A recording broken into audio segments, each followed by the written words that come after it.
سبحانك لا علم لنا إلا ما علمتنا إنك أنت العليم الحكيم اللهم إني أعوذ بك من شر لساني وشر سمعي وشر بصري وشر مني মহান রব্বুল আলামিনের দরবারে লাখ কোটি শুকরিয়া যে আল্লাহ পাক রব্বুল আলামিন আমাদেরকে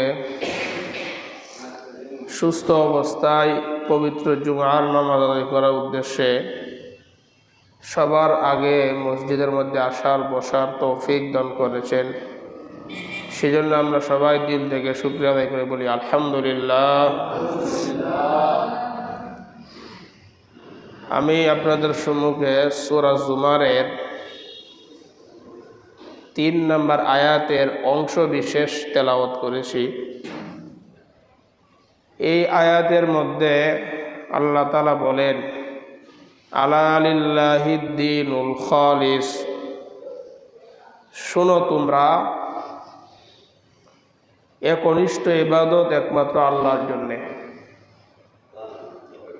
এর আরেক অর্থ হতে পারে বিশুদ্ধ ইবাদত আল্লাহর জন্যে। এর আরেকটা অর্থ এরকম হইতে পারে সব রকমের শিরিক মুক্ত বিশুদ্ধ খাঁটি ইবাদত একমাত্র আল্লাহর প্রাপ্য। বিশুদ্ধ ইবাদত একমাত্র আল্লাহর প্রাপ্য। আল্লাহ তাআলা ওই ইবাদতটাই কবুল করেন যে ইবাদত আল্লাহর জন্য হয়। খাঁটি ইবাদত, বিশুদ্ধ ইবাদত, নির্ভেজাল ইবাদত করতে গেলে আমাদের কয়েকটা বিষয় প্রতিবন্ধক হয়। ১ নাম্বার শিরক, ২ নাম্বার কুফর, ৩ নাম্বার বিদআত, ৪ নাম্বার গাফলত। খাঁটি ইবাদতের প্রতিবন্ধক এই ৪টা বিষয়। শিরক, আল্লাহর সাথে অংশীদার সাব্যস্ত করা। কুফর, আল্লাহর কোনো বিধানকে অস্বীকার করা। বিদআত, শরীয়তের মধ্যে নতুন জিনিস আবিষ্কার করা। গাফলত, অলসতা। শিরকের ব্যাপারে আমরা অনেকগুলো কথা আজকে আমরা জানব। শিরক এটা মহাপাপ, মহা বড় অপরাধ। সর্বশেষ আমরা জানব এই শিরকের কাজগুলোকে সমর্থন করা। সবার আগে আমরা এখন জানবো যেটা, এটা হচ্ছে শিরকের সূচনা দুনিয়ার মধ্যে। মূর্তি পূজা, শিরক, এগুলো কিভাবে শুরু হয়েছে। পৃথিবীর ইতিহাসে ৫ জন আল্লাহর ওলি ছিলেন। সহিহ বুখারীর ৪৯২০ নম্বর হাদিস। আব্দুল্লাহ ইবনে আব্বাস রাদিয়াল্লাহু তাআলা আনহু, ওনার বর্ণনা। পৃথিবীর মধ্যে ৫ জন আল্লাহর ওলি ছিলেন। একজনের নাম ওয়াদ্দুন, আরেকজনের নাম সোয়া, আরেকজনের নাম ইয়াগুস, আরেকজনের নাম ইয়াউক, আরেকজনের নাম নাসরুন। এই ৫টা নাম আল্লাহর ওলিদের ছিল। কোরআনের মধ্যে এই নামগুলো মূর্তিদের নামে আল্লাহ তাআলা বর্ণনা করেছেন। এখন প্রশ্ন হয়, আল্লাহর ওলিদের নাম মূর্তিদের নাম কেমনে হইল? এই ৫ জন আল্লাহর ওলি ৫ এলাকার মধ্যে বসবাস করত। আল্লাহ ওলিদের দেখে দেখে মানুষ ইবাদতবন্দি করতো, মজা পাইত। বুখারী হাদিসের বর্ণনা এভাবে আসছে, সারাতিল আওসার আল্লাতী কানাত ফি কওমি নূহিন ফিল আরবি বাদু নূহ নবীর আমলে 5 জন আল্লাহর ওলি মূর্তি, এই আল্লাহর ওলি এরা মূর্তি হয়ে গেছে। এরকম বড় বড় মূর্তি যেগুলো আল্লাহর ওলিদের নাম ছিল 5টা। আম্মা ওয়াদ্দুন ফাকানাত লিকাল বিন বিদাও মাতিল জান্দাল। ওয়াদ্দুন নামের যে মূর্তিটা, এই মূর্তিটার পূজা করত কালবুন একটা এলাকা, ওই এলাকার মানুষ। ও আম্মা সোয়াউন ফাকানাত লি হুজাইল। সোয়া নামক যে মূর্তিটা, এই মূর্তির পূজা করত হুজাইল নামক আরেকটা সম্প্রদায়। ইয়াগুস নামে যে মূর্তিটা, ফাকানাত লি মুরাদ। মুরাদ নামে এক সম্প্রদায় ইয়াগুস মূর্তির পূজা করত। ইয়াউক যে মূর্তিটা, এটার পূজা করত হামাদান নামে আরেকটা সম্প্রদায়। নাসরুন নামক যে মূর্তিটা, এই মূর্তির পূজা করত হিমিয়ার নামক এক সম্প্রদায়। এখন এই 5 জন আল্লাহ ওলি, এখান থেকে মূর্তি কেমনে হলো? হাদিসের যে মূল বক্তব্য, আসমাউ রিজালিন মিন সালিহিনা, আসমাউ রিজালিন সালিহিনা মিন কওমি নূহ। এই 5 জন মূলত মূর্তি ছিল না, নূহ আলাইহিস সালামের 5 জন আল্লাহর ওলির নাম ছিল। এই 5 জন মূলত মূর্তি না, আল্লাহর ওলির নাম।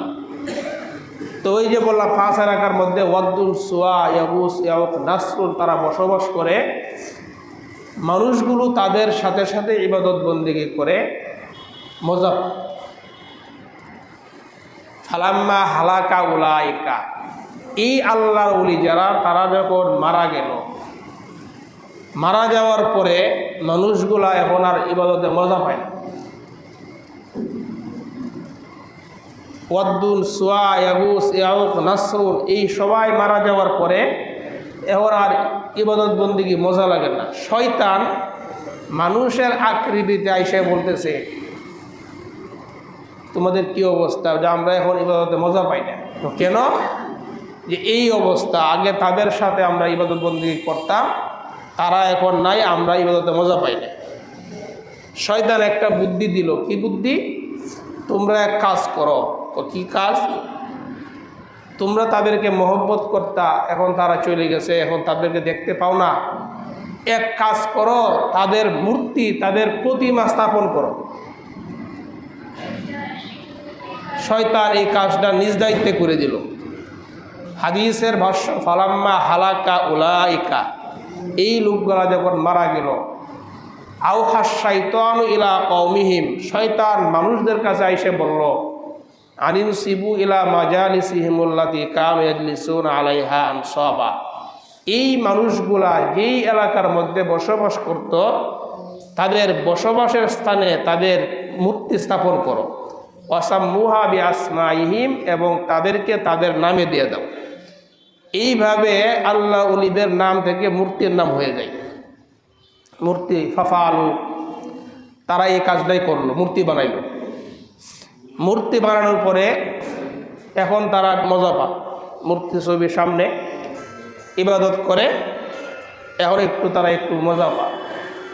এই প্রজন্ম যখন চলে গেল, ফালাম্মা হালাকা উলাইকা ওয়া তানাসসাখাল ইলমু উবিদা, পরবর্তী প্রজন্ম আইসা, এরা আইসা এদের ইবাদত আর বেশি একটা মজা লাগে না। শয়তান আবার আইসে বলল, কি অবস্থা যে আমরা এখন আমাদের বাপদাদারা তাদেরকে বানাইছে, তাদের সাথে উপাসনা করছে, এখন আর আমাদের বেশি মজা লাগে না। শয়তান বলল, তোমরা একটা কাজ করো। কি কাজ? তোমরা তাদেরকে সেজদা করো, তাহলে তোমাদের ইবাদতে মজা পাবে। নাউজুবিল্লাহ। পরবর্তী প্রজন্ম আইসা এই মূর্তিগুলাকে পূজা করতে শুরু করে। এইভাবে পৃথিবীর ইতিহাসের মধ্যে সর্বপ্রথম শিরিকের সূচনা করছে শয়তান, মানুষের আবেগকে কেন্দ্র করে। আল্লাহ ওলি যারা, তারা তো এই কথা বলে নাই তাদেরকে উপাসনা করার জন্যে। আল্লাহ ওলিদের মাজারকে কেন্দ্র করে, আল্লাহ ওলিদের কবরকে কেন্দ্র করে শয়তান মানুষের আবেগকে কেন্দ্র করে এই শিরিকের সূচনা করছে। এখান থেকে বোঝা যায় মানুষের আবেগ যদি শরীয়তের বাহিরে চলে যায় ওই মানুষ দ্বারা শয়তান শিরিকের কাজ ঘটায়। আমাদের সমাজেও একদল মানুষ আছে যারা বর্তমান সমাজে এই জাতীয় আবেগের বশীভূত হইয়া আবেগ দেখাইতে যাইয়া বিভিন্ন আল্লাহ ওলি তাদের মাজারের মধ্যে এই জাতীয় শিরিকি কর্মকাণ্ড এগুলো তারা করে। এখন আমরা জানলাম শিরিকের সূচনা, এখন এই মূর্তি পূজার সূচনা আমরা জানলাম। বিভিন্ন ধর্মে বিভিন্নভাবে তারা বিভিন্ন উপাসনা করে।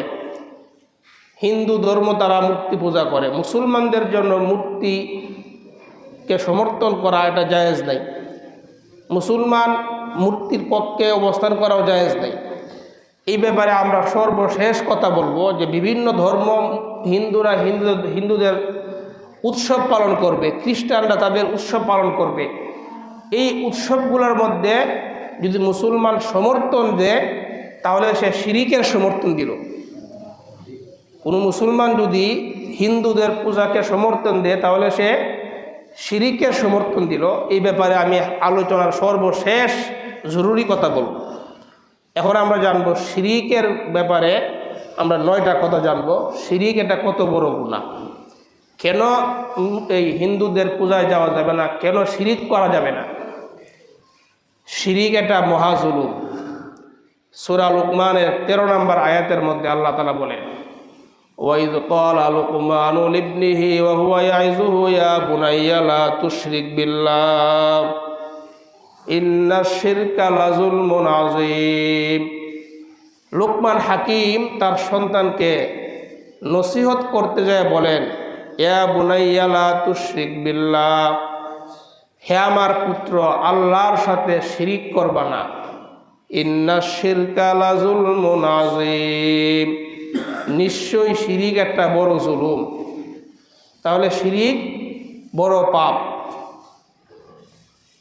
সূরা বাকারার 165 নম্বর আয়াতের মধ্যে আল্লাহ তাআলা বলেন, ওয়ামিনান নাসি মান ইয়াত্তাখিযু মিন দুনিল্লাহি আনদাদা ইউহিব্বুনাহুম কাহুব্বিল্লাহ। মানুষের মধ্যে একদল মানুষ আছে এমন,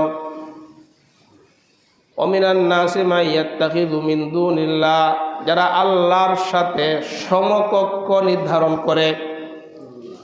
আল্লাহকে তো খোদা মানে, আল্লাহর সাথে আরো সমকক্ষ বানা।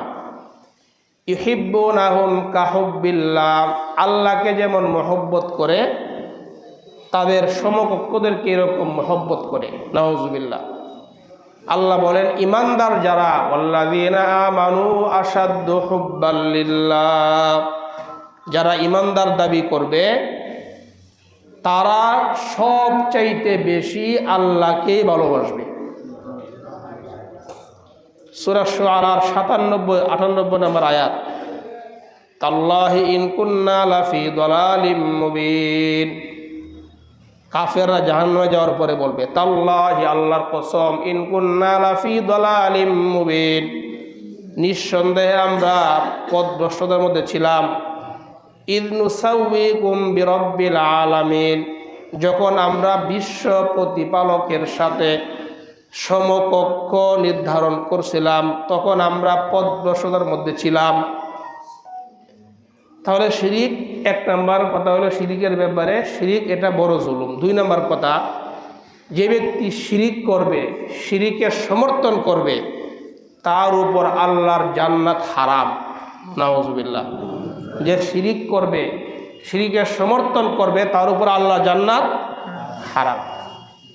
সূরা মাইদার 72 নম্বর আয়াত। ঈসা আলাইহিস সালামের ব্যাপারে কাফেররা বলতো, লাকাদ কাফারাল্লাযীনা ক্বালু ইন্নাল্লাহা হুয়াল মাসীহু ইবনু মারইয়াম। কাফেররা বলতো ঈসা ইবনে মারইয়াম তিনি আল্লাহ। বলে নাউজুবিল্লাহ। মানে ঈসা ইবনে মারইয়াম, ঈসা তিনি আল্লাহ। অথচ ঈসা নবী বলেন, ওয়াকালাল মাসীহু ইয়া বানি ইসরাঈল আবুদুল্লাহ রাব্বি ওয়া রাব্বাকুম। ঈসা নবী বলেন, হে বনি ইসরাইল, উবুদুল্লাহ রাব্বি ওয়া রাব্বাকুম, আমি আল্লাহ না, তোমরা এমন রবের ইবাদত করো যিনি তোমাদের রব, আমারও রব। আমি রব নয়, আমারও রব, তোমাদের রব যিনি আল্লাহ, তোমরা তার ইবাদত করো। এরপরে আল্লাহ বলেন ইন্নাহু মাই ইউশরিক বিল্লাহ। শিরিক কত বড়, দেখেন কত বড় কথা। ইন্নাহু মাই ইউশরিক বিল্লাহ, আল্লাহর সাথে যে শিরিক করে, ফাকাদ হারামাল্লাহু আলাইহিল জান্নাহ, আল্লাহ তার উপর জান্নাতকে হারাম করে দিয়েছেন। তার উপর জান্নাত হারাম, তাহলে শিরিক করা যাবে? শিরিক করে জান্নাতে যাওয়া যাবে? ফাকাদ হারামাল্লাহু আলাইহিল জান্নাহ ওয়া মাওয়াহুন নার, তার ঠিকানা হলো জাহান্নাম। ওয়া মা লিয-যালিমিনা মিন আনসার, আল্লাহ বলেন জালেমদের কোনো সাহায্যকারী নাই। আল্লাহ তাআলা এখানে ওয়া মা লিয-যালিমিনা মিন আনসার, জালেমদের কোনো সাহায্যকারী নাই, জালেম শব্দ দ্বারা শিরিকের সমাপ্তি করলেন। এখান থেকে একটা ইঙ্গিত পাওয়া যায়, সূরা লুকমানের 13 নম্বর আয়াতে আল্লাহ বলছেন ইন্না শিরকা লাযুলমুন আযীম, শিরিক হইল বড় জুলুম। আর এখানে বলছেন জালেমদের কোনো সাহায্যকারী নাই, এর মানে হইল যারা শিরিক করবে তাদের কোনো সাহায্যকারী নেই। তাহলে যারা শিরিক করে এদের কোনো সাহায্যকারী নাই। এরপরে বলেন লাকাদ কাফারাল্লাযীনা ক্বালু ইন্নাল্লাহা সালিসু সালাসা, আরেক দল কাফের বলে আল্লাহ হলো 3 খুদার এক খুদা। নাউজুবিল্লাহ। এরা তৃতীয়বাদে বিশ্বাসী। এরা বলে আল্লাহ এক খুদা, মরিয়ম আরেক খুদা, ঈসা আরেক খুদা। 3 খুদার এক খুদা হলো আল্লাহ। নাউজুবিল্লাহ। وقال لقد كفر الذين قالوا إن الله ثالث ثلاثة وما من إله إلا إله واحد, আল্লাহ বলেন ইলাহ 3 জন নয়, ইলাহ হচ্ছেন একজন, তিনি আল্লাহ। লাইন লাম ইয়ানতাহু আম্মা ইয়াকুলুনা লা ইয়ামাসান্নাল্লাযীনা কাফারু মিনহুম আযাবুন আলীম, এরা যেই কথা বলে, এরা তৃতীয়বাদের কথা বলে, এরা যদি এই কথা থেকে বিরত না থাকে, লা ইয়ামাসান্নাল্লাযীনা কাফারু মিনহুম আযাবুন আলীম, কাফেরদেরকে যন্ত্রণাদায়ক শাস্তি আস্বাদন করবে। তাহলে 2 নম্বর কথা, শিরিক করলে জান্নাত হারাম। 3 নম্বর কথা আরো মারাত্মক, শিরিক করলে সব আমলনামা বরবাদ। নামাজ পড়েন, রোজা রাখেন, মসজিদে আসেন, মন্দিরেও যান, শিরিক যদি করেন, আল্লাহ না করুক, শিরিক করলে আমলনামা সব বরবাদ। আমাদের দেশের মধ্যে আজকে সকালে আমাদের একজন মহব্বতের ভাই কথা বলছে যে হুজুররা মন্দিরে যা, অত্যন্ত ভালো মানুষ, সরল মানুষ, দেখে হুজুররা মন্দিরে যা। এই ব্যাপারে আজকে লাস্টে কথা হবে। হুজুর 100টা হুজুর যদি মন্দিরে যা, হারামটা কি হালাল হবে? দুনিয়ার সব হুজুর যদি মন্দিরে যা, হারামটা কি হালাল হবে? 100টা ইসলামিক নাম লাগাইলে হারামটা কি হালাল হবে? দুনিয়া ভর্তি ইসলামিক নাম লাগাইলে হারামটা কি হালাল হবে?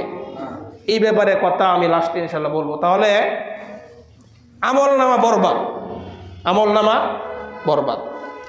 সূরা জুমারের 65 নম্বর আয়াত আল্লাহ বলেন ওয়ালাকাদ উহিয়া ইলাইকা ওয়া ইলাল্লাযীনা মিন ক্বাবলিক, নবী আপনার কাছে ওহী প্রেরণ করা হয়েছে, আপনার পূর্বে ওহী প্রেরণ করা হয়েছিল। কোন ওহী? লাইন আশরাকতা লা ইয়াহবাতান্না আমালুক, নবী আপনি যদি শিরিক করেন, বলেন নবী কি শিরিক করবে? নবী শিরিক করবে। নবীর মাধ্যমে মূলত আল্লাহ আমাদেরকে বলতেছেন লাইন আশরাকতা, যদি আপনি শিরিক করেন, লা ইয়াহবাতান্না আমালুক, আপনার সমস্ত আমল বরবাদ। সারা জিন্দেগিতে 100টা হজ করছেন, তাহাজ্জুদ পড়েন, লেবাস টেবাস সব ঠিক আছে, শিরিক করছেন, আল্লাহ বলেন লা ইয়াহবাতান্না আমালুক, সব আমল বরবাদ। তাহলে শিরিক করা যাবে? এই হলো শিরিকের ব্যাপারে 3 নম্বর কথা। শিরিকের ব্যাপারে 4 নম্বর কথা, শিরিকের গুনাহ আল্লাহ তাআলা মাফ করবেন না। শিরিকের নিচে যত গুনাহ আল্লাহ তাআলা যাকে ইচ্ছা তাকে মাফ করে দিবেন। সূরা নিসার 48 এবং 116 নম্বর আয়াত। দুই আয়াতের মধ্যে সেম আয়াত আল্লাহ তাআলা বলেন, ইন্নাল্লাহা লা ইয়াগফিরু আইয়ুশরাকা বিহি, আল্লাহর সাথে যে শিরিক করে শিরিকের গুনাহ আল্লাহ মাফ করবেন না। ওয়ায়াগফিরু মা দুনা যালিকা লিমান ইয়াশা, শিরিকের নিচে যত গুনাহ আল্লাহ যাকে ইচ্ছা যাকে চান আল্লাহ মাফ করে দিবেন। তাহলে শিরিকের গুনাহ আল্লাহ মাফ করবেন না, এই জাতীয় কথা আমরা ভুলেও বলবো না। মুসলমানদের জন্য মূর্তি পূজাকে সমর্থন করা কোনোভাবেই জায়েজ নেই, এটা শিরিক। এটা আমাদের কষ্ট লাগার কথা যে এই মানুষগুলা শিরিক করতেছে। আল্লাহ তাদেরকে হেদায়েত দেও। আপনি শুভেচ্ছা জানাইবেন, দুর্গা পূজার শুভেচ্ছা, মুসলমানদের জন্য এটা জায়েজ নেই। তারা তাদের উৎসব করো, কোনো আপত্তি নাই, কিন্তু মুসলমান হিসাবে আপনি এটাকে প্রমোট করবেন, আরও উৎসাহ দিবেন, তাহলে আপনি তাকে সমর্থনই করলেন, শিরিককে সমর্থনই করলেন আপনি। 4 নম্বর কথা বললাম। 5 নম্বর কথা, শিরিক সবচেয়ে বড় গুনাহ। গুনাহ তো অনেক আছে, এর মধ্যে সবচেয়ে বড় গুনাহ হলো আল্লাহর সাথে শিরিক করা। বুখারী শরীফের 6861 নম্বর হাদিসের মধ্যে নবীজি সাল্লাল্লাহু আলাইহি ওয়াসাল্লামকে প্রশ্ন করল, ইয়া রাসূলুল্লাহ আইয়ু যামবি আকবারু ইনদাল্লাহ, ইয়া রাসূলুল্লাহ আল্লাহর কাছে সবচাইতে বড় পাপ কোনটা? পাপ তো অনেক, ইয়া রাসূলুল্লাহ আল্লাহর কাছে সবচাইতে বড় গুনাহ বড় অপরাধ কোনটা? নবীজি বললেন, আনতা দুআ লিল্লাহি নিদ্দান ওয়া হুয়া খালাকাক, তুমি আল্লাহর সাথে সমকক্ষ নির্ধারণ করা অথচ আল্লাহ তোমাকে সৃষ্টি করছেন, এটা সবচাইতে বড় গুনাহ। তাহলে আল্লাহর সাথে সমকক্ষ নির্ধারণ করা এটা সবচাইতে বড় পাপ। সুম্মা আইয়ুন ইয়া রাসূলুল্লাহ, এর পরে বড় পাপ কোনটা? নবীজি বললেন, আনতুজানি বিহালিলাতি জারিক, প্রতিবেশীর সাথে জিনা ব্যভিচার করা। সুম্মা আইয়ুন ইয়া রাসূলুল্লাহ, পরে কোনটা? নবীজি বললেন, আনতা কতুল আওয়ালাদাকা আইয়াতআমা মাক, তোমার সন্তান তোমার সাথে খাদ্য খাবে, খাবার খাবে, তোমার কি খাওয়াইবা এই আশঙ্কায় সন্তান হত্যা করা। মানে সন্তান তোমার সাথে খাবে, কি খাওয়াইবা না খাওয়াইবা, মানে রিজিকের অভাবে মানে খাওয়াইতে পারবা না, এই আশঙ্কা করিয়া সন্তান হত্যা করা, এটা বড় অপরাধ। তাহলে এর মধ্যে বড় অপরাধ হলো কোনটা? 1 নম্বরে আল্লাহর সাথে শিরিক করা, 2 নম্বরে অন্যায় হত্যা করা। এই হাদিসের সমর্থনে নবীজি একটা আয়াত তেলাওয়াত করছেন, ওয়াল্লাযীনা লা ইয়াদউনা মা'আল্লাহি ইলাহান আখার ওয়া লা ইয়াকতুলুনা আন-নাফসাল্লাতী হারামাল্লাহু ইল্লা বিল হাক্কি ওয়া লা ইয়াজনুন। রহমানের বান্দা কারা, আল্লাহর বান্দা কারা, তাদের গুনাহগুণ আল্লাহ বয়ান করে বলেন, রহমানের বান্দা হলো তারা যারা আল্লাহর সাথে শিরিক করে না, 2 নাম্বার যারা অন্যায় হত্যা করে না, 3 নাম্বার যারা জিনা ব্যভিচার করে না, তারা রহমানের বান্দা। অন্যদিকে বড় অপরাধীর মধ্যে সবচাইতে বড় অপরাধী হলো 1 নম্বরে যে আল্লাহর সাথে শিরিক করে, এরপরে যে অন্যায় হত্যা করে, যে জিনা ব্যভিচার করে। তাহলে শিরিক আমরা জানলাম, শিরিক বড় গুনাহ, শিরিক করা বড় গুনাহ। শিরিকের ব্যাপারে 6 নম্বর কথা, শিরিক প্রধান কবিরা গুনাহ। কবিরা গুনাহ তো অনেক আছে, এর মধ্যে প্রধান কবিরা গুনাহ আল্লাহর সাথে শিরিক করা। বুখারীর হাদিসের মধ্যে আসছে 2653 নম্বর হাদিসের মধ্যে নবীকে প্রশ্ন করা হলো, ইয়া রাসূলুল্লাহ সুইলা রাসূলুল্লাহ সাল্লাল্লাহু আলাইহি ওয়াসাল্লাম আনিল কাবায়ের, আল্লাহর নবীকে কবিরা গুনাহ সম্পর্কে জিজ্ঞাসা করা হলো।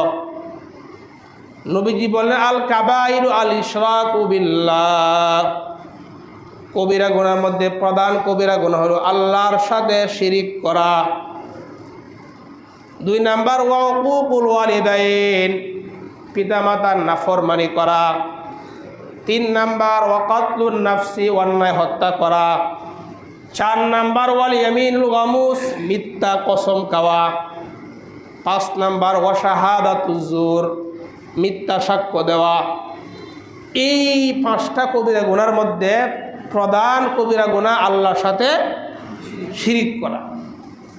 এটা হলো শিরিকের ব্যাপারে 6 নাম্বার কথা আমরা জানলাম, যে কবিরা গুনাহ তো অনেক, প্রধান কবিরা গুনাহ আল্লাহর সাথে শিরিক করা। শিরিকের ব্যাপারে 7 নাম্বার কথা আমরা জানব, যে আমাদেরকে জ্বালায়া দিলে পুরায়া দিলেও আমরা আল্লাহর সাথে শিরিক করব না। এটা আমরা ওয়াদা করি যে আমাদেরকে জ্বালায়া দিলে পুরায়া দিলেও আল্লাহর সাথে আমরা শিরিক করব না। মুআজ ইবনে জাবালের একটা হাদিস, বিখ্যাত হাদিস, আমরা অনেকে শুনছি হয়তো, মুসনাদ আহমদের 22,075 নম্বর হাদিস। এই হাদিসের মধ্যে রাসূল আকরাম সাল্লাল্লাহু আলাইহি সাল্লাম 10টা কথা বলছেন। এর মধ্যে 7টা, প্রথম 7টা হলো বড় বড় গুনাহ, পরের 3টা মোট হলো 10টা। এই 10টা আমরা সংক্ষেপে বলবো। মুআজ ইবনে জাবাল বলেন, আমাকে আল্লাহর হাবিব আওসানি রাসূলুল্লাহ সাল্লাল্লাহু আলাইহি ওয়াসাল্লাম বিআশারি কালিমাত, আল্লাহর হাবিব আমাকে 10টা ওসিয়ত করছেন। 1 নাম্বার, মুআজ লা তুশরিক বিল্লাহ ওয়া ইন কুতিলতা ওয়া হুরিতা, মুআজ তুমি আল্লাহর সাথে শিরিক করবা না, আল্লাহর সাথে অংশীদার সাব্যস্ত করবা না, যদিও তোমাকে হত্যা করা হয়, যদিও তোমাকে আগুনে নিক্ষেপ করা হয়। 1 নাম্বার, তোমাকে হত্যা করা হইলেও তুমি শিরিক করবা না, তোমাকে আগুনে নিক্ষেপ করা হইলে তুমি শিরিক করবা না। 2 নাম্বার, ওয়ালা তাউক্কান্না ওয়ালিদাইক ওয়া ইন আমারাকা আলা আন তাখরুজা মিন আহলিকা ওয়া মালিকা, মুআজ তোমার পিতামাতা যদি তোমাকে তোমার সম্পদ থেকে ত্যায্য করে, ঘর থেকে বের করে দে, এরপরেও তুমি তোমার পিতামাতার নাফরমানি করবা না। 3 নাম্বার, ওয়ালা তাতরুকান্না সলাতান মাকতুবাতান মুতাআম্মিদান, মুআজ ইচ্ছাকৃত 1 ওয়াক্ত নামাজও কাজা করবা না। ফাইন্না মান তারাকা সলাতান মাকতুবাতান মুতাআম্মিদান ফাকাদ বারিআত মিনহু জিম্মাতুল্লাহ, নবীজি বলেন ইচ্ছাকৃত 1 ওয়াক্ত নামাজ যে ছেড়ে দেয় তার ব্যাপারে আল্লাহর কোনো জিম্মাদারি থাকে না। নাউজুবিল্লাহ। 4 নাম্বার, ওয়ালা তাশরাবান্না খামরান ফাইন্নাহু রাসু কুল্লি ফাহিশা, মুআজ তুমি মদ পান করবা না, মদ সমস্ত গুনাহের মূল। 5 নাম্বার, ওয়া ইয়াকা ওয়াল মাসিয়া ফাইন্না বিল মাসিয়া বিহাল্লা সাখাতুল্লাহ, মুআজ তুমি আল্লাহর নাফরমানি করবা না, আল্লাহর নাফরমানির কারণে দুনিয়ার মধ্যে আল্লাহর আযাব গজব নাজিল হয়। এটা 5 নাম্বার। 6 নাম্বার, ওয়া ইয়াকা ওয়াল ফিরার মিনাজ যাহাফি ওয়া ইন হালাকান নাস, যুদ্ধ যদি কখনো ফরজ হয় যুদ্ধের ময়দান থেকে পলায়ন করবা না, যদিও সমস্ত মানুষ মারা যায়। 7 নাম্বার, ওয়া ইযা আসাবান নাস মাউতুন ওয়া আনতা ফীহিম ফাসবুত, যদি কোনো সময় কোনো এলাকার মধ্যে মহামারী দেখা দেয় ওই এলাকা থেকে পলায়ন করবা না। কোনো এলাকার মধ্যে দুর্যোগ, মহামারী, কঠিন একটা মহামারী দেখা দিলে ওই এলাকাতেই বসবাস করবা, ওই এলাকা থেকে অন্য জায়গায় কী করবা না, চলে যাইবা না, ওখানে তুমি থাকবা। কেন থাকবা? ইসলামের মধ্যে সোয়াশা বলতে কোনো কিছু নেই। ইসলাম বলে সোয়াশা রোগ ইসলামে নাই। কি নাই? সোয়াশা রোগ ইসলামে নাই। এটা আমাদের আকীদা। এই হলো 7টা বড় বড় গুনাহ। বাকি 3টা এটা হলো গার্জিয়ান দ্বারা তাদের জন্যে। ওয়ানফিক আলা ইয়ালিকা মিন তাওলিকা, মুআজ তুমি তোমার পরিবারের মধ্যে তোমার সামর্থ্য অনুযায়ী খরচ করবা, সামর্থ্য অনুযায়ী খরচ করবা। আপনার ইনকাম হলো 20,000, খরচ যদি করে 30,000, তাহলে আপনার স্বাভাবিকভাবে আপনি ঋণগ্রস্ত হবেন। এটা স্বাভাবিক কথা। এই জন্য ইসলামে এটা বলে না যে আপনার সামর্থ্য থেকে বেশি খরচ করেন। ইসলাম বলে সামর্থ্য অনুযায়ী তুমি খরচ করবা। 9 নাম্বার, ওয়ালা তারফা আনহুম আসাকা আদাবা, তুমি তোমার পরিবারের উপর থেকে শাসনের লাঠি উঠাইবা না। পরিবারের সন্তান নামাজ পড়ে না, যাতে তোমাকে ভয় পায়, নামাজ না পড়লে আব্বা আমাকে বকা দিবে, আব্বা আমাকে গালমন্দ করবে, মারবে, এই শাসন তোমাকে করতে হবে। বিবি যাবে এরকম ভয় পা, নামাজ না পড়লে আমার স্বামী রাগান্বিত হবেন, এই একটা শাসন, এটা গার্জিয়ানের দায়িত্ব। 10 নম্বর ওয়াকিফহুম ফিল্লাহ, আল্লাহর ব্যাপারে তাদেরকে ভয় দেখাইবা যে আমাদের সামনে একটা জিন্দিগি আছে, 60-70 বছরের জিন্দিগি, এরপরে আরেকটা জিন্দিগি, যেই জিন্দিগি শুরু আছে শেষ নাই। কবর আছে, আমাদের সামনে হাসর আছে, ওইখানের সফলতা আসল সফলতা। এইভাবে মানুষকে আল্লাহর ব্যাপারে, পরিবারকে ভয় দেখাইবা। তাহলে আমাদের পরিবারকে আল্লাহর ব্যাপারে ভয় দেখানো, এর একটা উত্তম পন্থা হলো পরিবারের মধ্যে দৈনিক এক সময় তালিম চালু করা। একটা হাদিস পড়েন, দৈনিক 20 মিনিট একটা সময় নির্ধারণ করেন যে আমার পরিবারের মধ্যে ওই সময় 20 মিনিট সবাই এক রুমের মধ্যে এসে বসবে, এখানে হাদিস, এখান থেকে একটা কিতাব পড়ে শোনানো হবে। এইভাবে যদি আমাদের পরিবারগুলো ঠিক হয় তাহলে আস্তে আস্তে আমাদের সমাজ ঠিক হবে। তাহলে এই কাজটা আমরা করতে পারি, ঘরের মধ্যে তালিম চালু করা। কারণ মা বোনরা তারা মসজিদে আসে না, আমরা তো অনেকেই শুক্রবারে মসজিদে আসার কারণে কিছু কথাবার্তা শুনতে পারি। এই জন্য ঘরের মধ্যে দিন ঢুকানোর একটা বড় মাধ্যম তালিম চালু করা, ঘরে তালিম চালু করা। তাহলে আমরা এখান থেকে 7 নম্বর জানলাম, শিরিক করব না। জ্বালায় দিলে পুরায় দিলেও আমরা আল্লাহর সাথে শিরিক করব না। শিরিকের ব্যাপারে 8 নম্বর কথা, শিরিক অমার্জনীয় অপরাধ, মানে শিরিকের গুনাহ আল্লাহ মাফ করবেন না। শিরিকের নিচে যত গুনাই হোক, আসমান বরাবর গুনাহ, জমিন বরাবর গুনাহও আল্লাহ মাফ করে দেবেন, সুবহানাল্লাহ।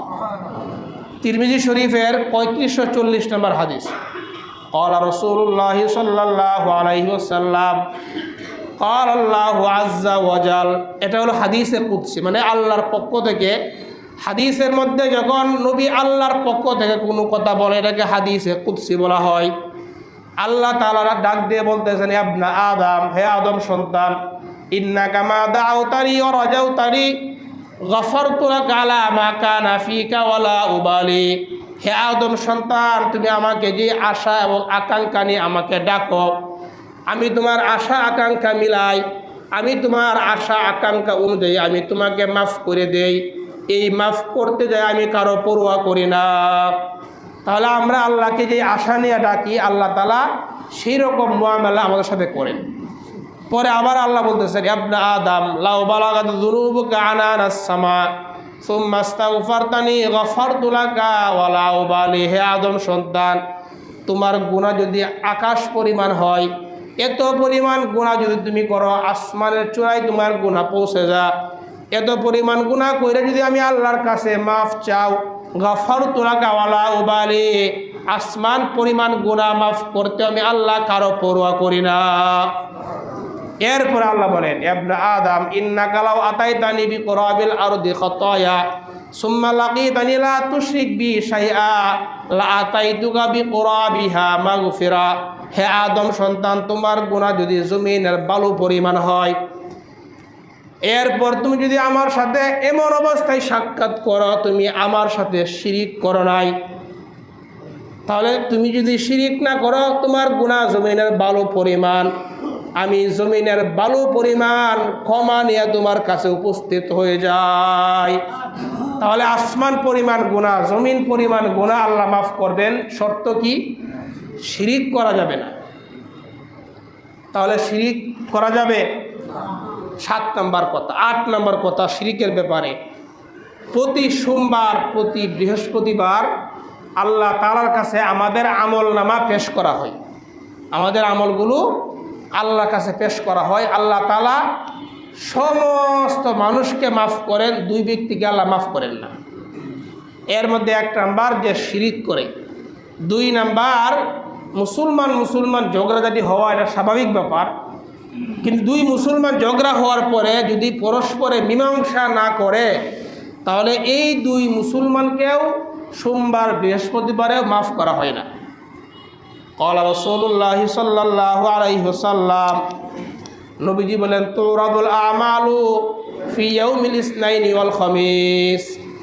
প্রতি সোমবার বৃহস্পতিবার আমল নামা আল্লাহর কাছে পেশ করা হয়।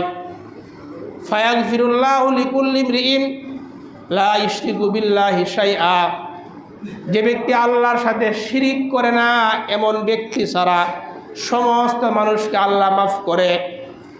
ইল্লা কানাত বাইনাহু ওয়া বাইনা আখিহি শাহনা, আরেক ব্যক্তিকে আল্লাহ মাফ করে না যার মধ্যে এবং তার ভাইয়ের মধ্যে বিদ্বেষ, হিংসা বিদ্বেষ, পরস্পরে কথাবার্তা বলে না, বছরের পর বছর যায় পরস্পরে কথা বলে না, তাদেরকেও আল্লাহ তাআলা মাফ করে না।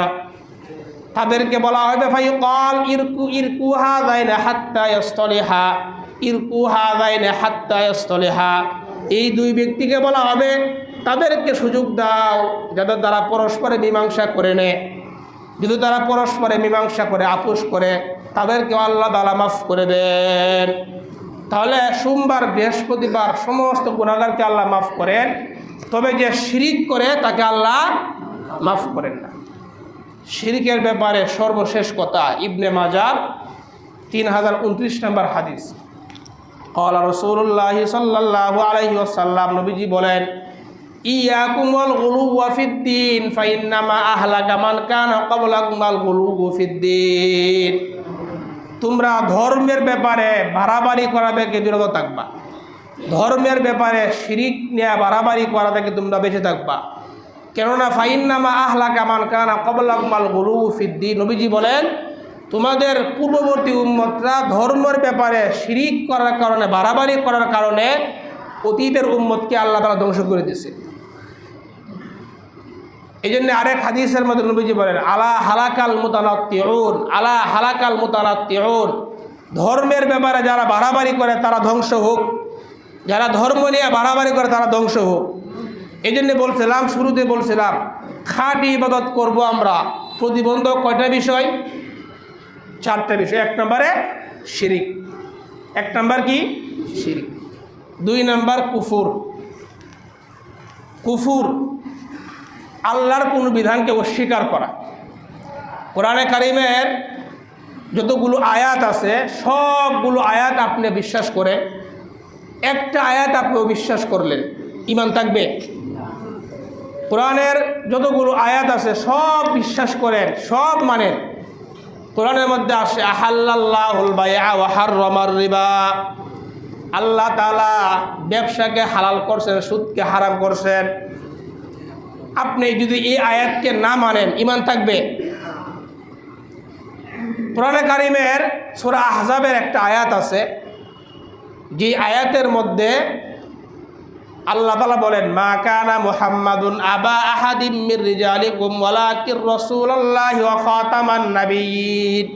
কোরআনের আপনি সব মানেন, সূরা আহজাবের এই আয়াতের মধ্যে আইসা এটা মানেন, কিন্তু ওয়ালাকির রাসূলুল্লাহি ওয়া খাতামান নাবিয়্যিন, এখানে আইসা যদি কোনো ব্যক্তি এই আয়াতকে বলে ওয়া খাতামান নাবিয়্যিন, যে মুহাম্মদ সাল্লাল্লাহু আলাইহি সাল্লাম তোমাদের কোনো সাবালক পুরুষের পিতা নন, তিনি আল্লাহর রসুল এবং শেষ নবী। যদি কেউ বলে এখানে ব্যাখ্যা আছে যে মুহাম্মদ শেষ নবী, এখানে ব্যাখ্যা আছে, যেমন কাদিয়ানি এরা বলে, কারা বলে? কাদিয়ানি যারা, এরা বলে এখানে ব্যাখ্যা আছে। এরা বলে যে মির্জা গোলাম আহমদ কাদিয়ানি উনি হলেন শেষ নবী, নাউজুবিল্লাহ। তাহলে যারা এই কথা বলবে যে মির্জা গোলাম আহমদ কাদিয়ানি শেষ নবী, কোরআনের সূরা আহজাবের 40 নম্বর আয়াত মানছে এরা। এই জন্য আমরা বলি কাদিয়ানি কাফের, যারা এদেরকে কাফের মানবে না এরাও কাফের। কারণ কোরআন আয়াত মানে পরিষ্কার ফতোয়া, যারা এদেরকে কাফের মানবে না এরাও কাফের। তাহলে 2 নম্বর কুফরি করা, আল্লাহর কোনো বিধানকে অস্বীকার করা। তাহলে শিরিক বড় গুনাহ। এই যে এতগুলা এই সূরা মাইদার 72 নম্বর আয়াত বললাম, যে শিরিক করবে তার উপর আল্লাহর জান্নাত হারাম, যে শিরিকের সমর্থন করবে তার উপর আল্লাহ জান্নাত হারাম। সূরা নিসার আয়াত পড়লাম, আল্লাহ শিরিকের গুনাহ মাফ করবেন না।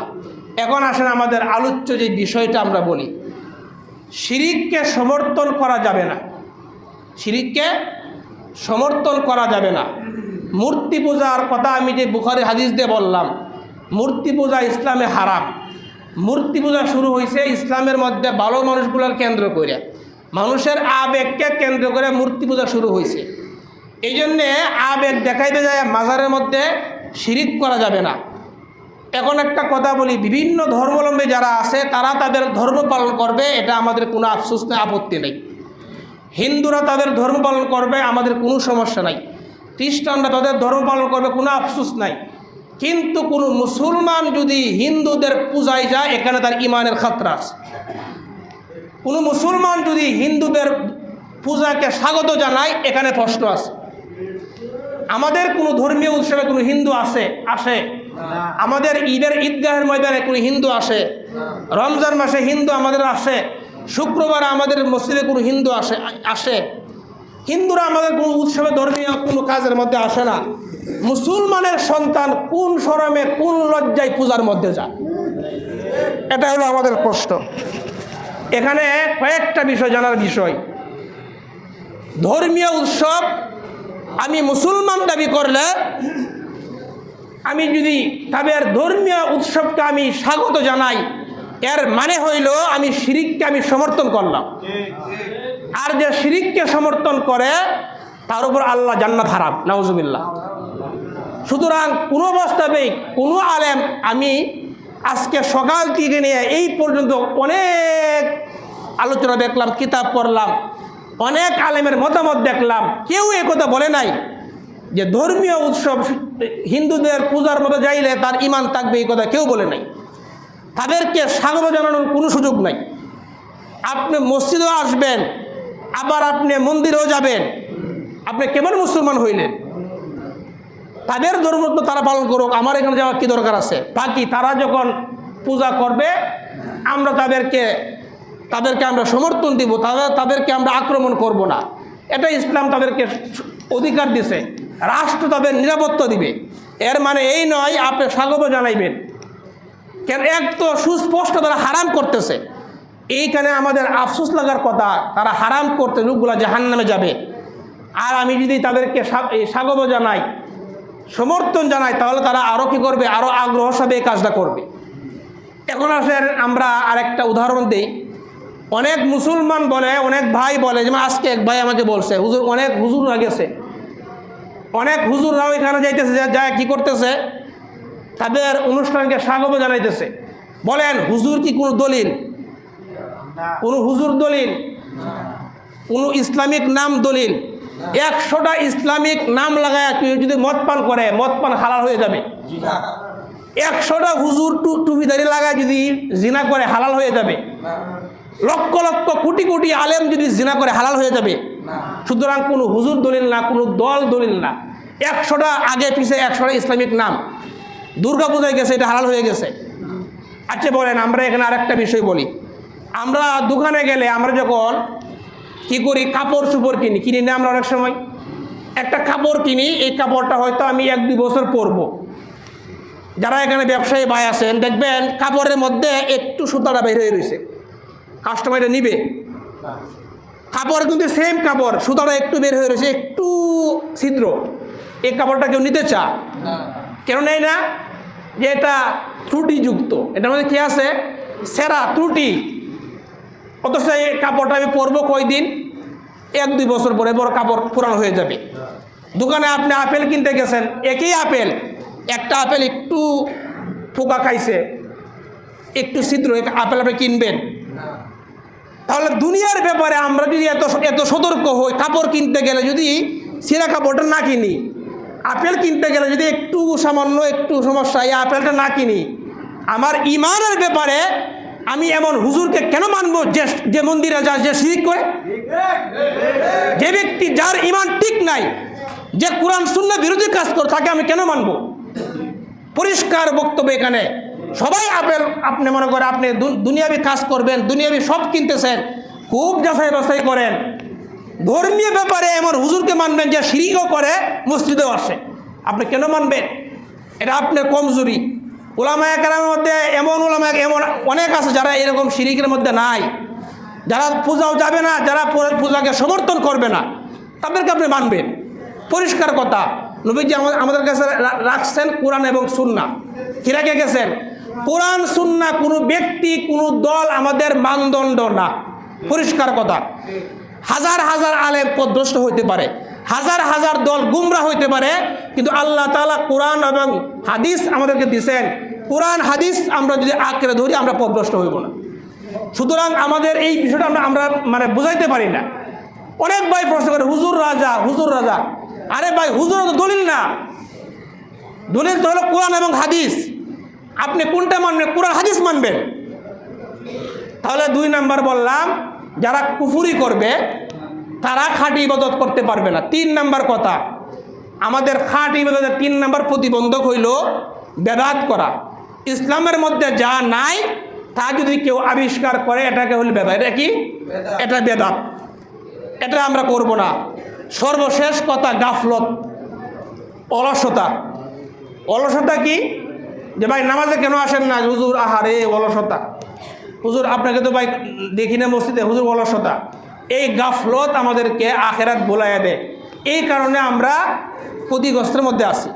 সূরা হাশরের 19 নম্বর আয়াতের মধ্যে আল্লাহ তাআলা ওয়ালা তাকুনু কাল্লাযীনা নাসুল্লাহা ফাআনসাহুম আনফুসাহুম, তোমরা ওই ব্যক্তির মতো হইও না যে কি করে আল্লাহকে ভুলে যায়। আল্লাহকে ভুলে এক পর্যায়ে এসে আল্লাহকে ভুলতে ভুলতে সে নিজেকে ভুলে যায়।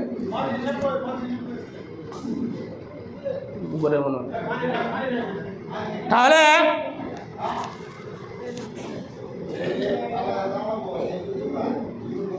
এই লাইনটা করে নিয়ে আসেন। তাহলে আমরা আলোচনা করলাম আলা লিল্লাহি দ্বীনুল খালিস। আবার সংক্ষেপে মনে রাখবেন, খাঁটি ইবাদত, বিশুদ্ধ ইবাদত আল্লাহর প্রাপ্য। ইবাদত করবেন একমাত্র কার জন্যে? আল্লাহর জন্যে। এখানে শিরিক করা যাবে না, কুফুর করা যাবে না, বেদাত করা যাবে না, গাফলত করা যাবে না। শিরিক করলে, শিরিকের ব্যাপারে আমরা কয়েকটা কথা জানলাম। 1 নাম্বার কথা, শিরিক বড় জুলুম। শিরিক 2 নাম্বার কথা বলছিলাম, শিরিক যে করবে ফাকাদ হারামাল্লাহু আলাইহিল জান্নাহ, আল্লাহ বলেন তার উপর জান্নাত আমি আল্লাহ হারাম করে দিলাম, নাউজুবিল্লাহ। 3 নাম্বার কথা বলছি, যে শিরিক করবে তার সমস্ত আমল বরবাদ।